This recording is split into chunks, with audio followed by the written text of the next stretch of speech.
सर्वांवर कडक कारवाई झाली पाहिजे। अटक केली पण त्यांचा उद्देश त्यांना मारून टाकण्याचा होता, खून करण्याचा होता। आणि ज्या पद्धतीने यांना कायदा हातात घेण्याचं यांनी काम केलेलं आहे, म्हणजे कायदा यांच्यासाठी काही नाही अशा प्रकारचा आविर्भाव आणि मस्ती जी आहे ती ठेचली गेली पाहिजे। अध्यक्ष महोदय, हा जो विचार आहे की खरं म्हणजे अशा पद्धतीनं मागेही काही घटना घडल्यात की जो व्यक्ती एक निर्भीडपणे काम करतो त्याच्यावर अशा पद्धतीचे हल्ले सातत्याने या राज्यामध्ये झालेले आहेत।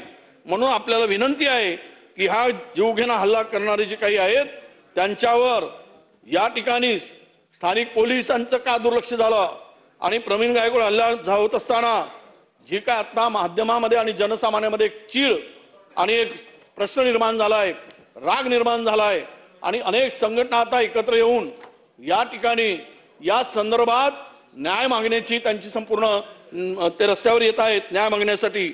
म्हणून याची सखोल चौकशी करून आपण हे काम या ठिकाणी कारवाई केल्याचं माननीय मुख्यमंत्री महोदयांनी या ठिकाणी निवेदन करावं अशी माझी त्यांना विनंती आहे। अध्यक्ष महोदय, चला पुढे जाऊ। नाही हे लक्षवेधी क्रमांक 1, लक्षवेधी क्रमांक 1